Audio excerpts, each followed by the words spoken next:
Biyernes na naman, araw ng debosyon, araw ng mga deboto, at higit sa lahat, araw ng ating pinakamamahal. Kaya't bigyan natin ng papuri, parangal at pasasalamat ang ating minamahal na Nuestro Padre Jesus Nazareno. Ngayong araw na ito ay pinagdiriwang din natin ng kapistahan ni Santa Lucia, isang martir sa simbahan.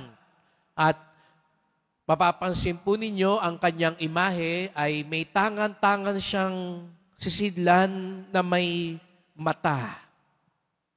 Sapagkat nung siya'y nag-alay ng buhay, nang siya'y nanatiling tapat kay Jesus Nazareno, kahit na siya'y pinahirapan, tinatakot, hanggang sa patayin, hindi siya nagbago.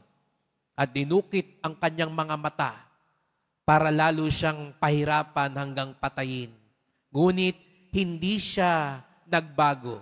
Hindi niya alintana ang mga hirap at pasakit dahil sa kanyang matibay na pagmamahal kay Jesus Nazareno. Siya rin ay ating pinipintuho bilang patron ng may mga karamdaman sa mata. Bagay siya rito sa Quiapo dahil marami dito sa paligid natin yung mga gumagawa ng salamin at tumitingin sa mata. Kaya nga't ang pangalang Lucia, ang ibig sabihin nito ay liwanag. Sapagkat hindi siya nawalan ng liwanag sa gitna ng kahirapan. Liwanag. Sabihin nyo nga sa katabi nyo, maliwanagan ka na sana. Ayan, mukha bang malabo yung katabi mo, no? Di ba yun ang kabaliktaran ng maliwanag, malabo? Pagdasal natin ngayon sa misang ito, yung mga may sakit sa mata, yung mga lumalabo na ang paningin. Ngunit, hindi lang yung paningin. Kasi pwedeng malabo, malinaw ang iyong paningin, pero malabo naman ang iyong pananaw sa buhay. Mas mahirap daw yung gamutin.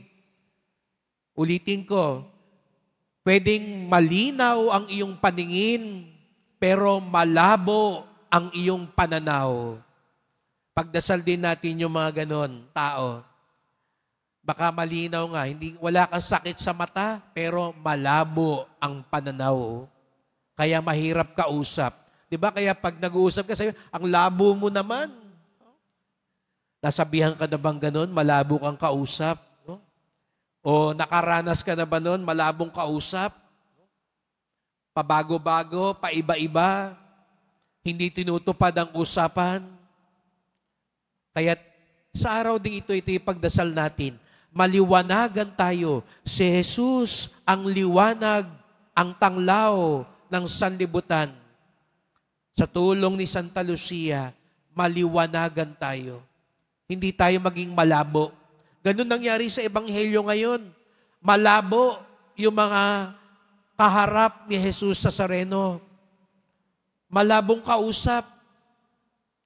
Tayo mga Pilipino, meron tayong kasabihan, sala sa init, sala sa lamig. Ano ibig sabihin daw nun? Malabo din kausap yung mga ganun kasi hindi mo alam ano ba talaga gusto mo. Pag mainit, gusto mo malamig. Pag malamig, gusto mo mainit. Pabago-bago. Paiba-iba. At ganun yung naranasan ni Jesus Nazareno. Sabi niya, kayo, nung nandito si Juan Bautista, sabi ninyo, ang higpit-higpit naman yan.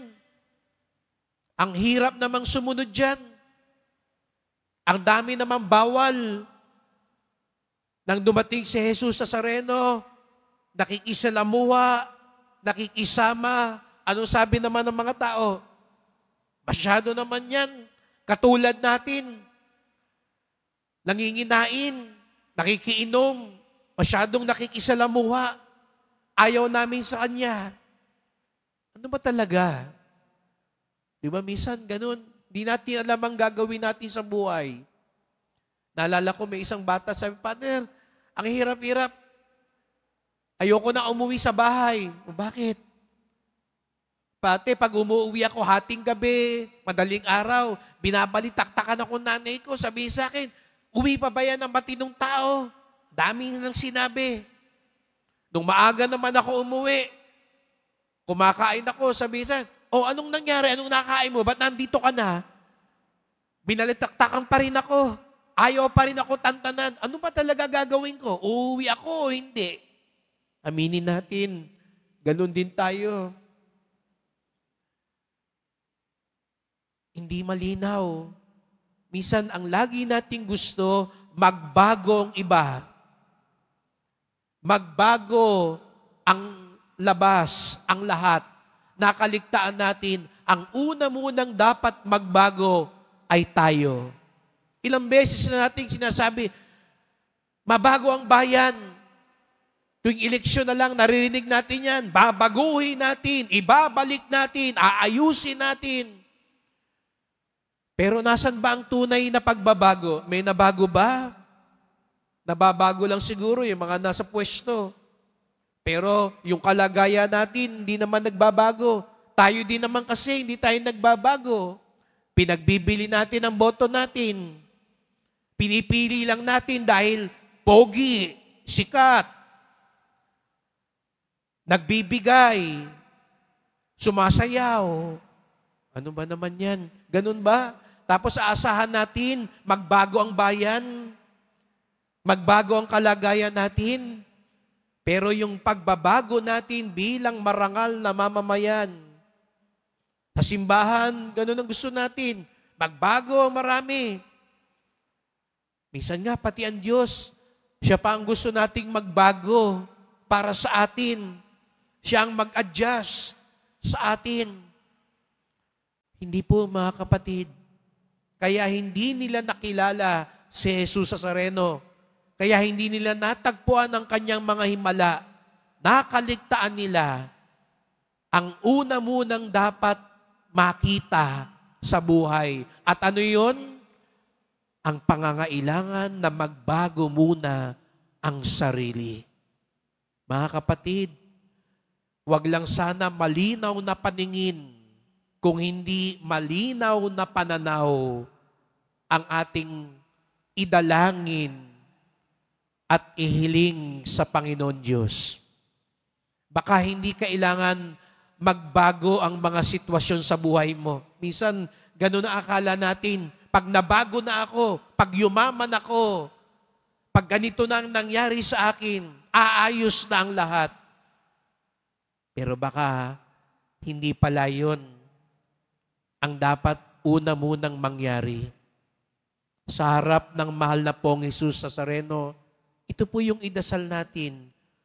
Liwanagan niya tayo. Ano pang dapat mabago? Anong dapat ayusin sa buhay ko?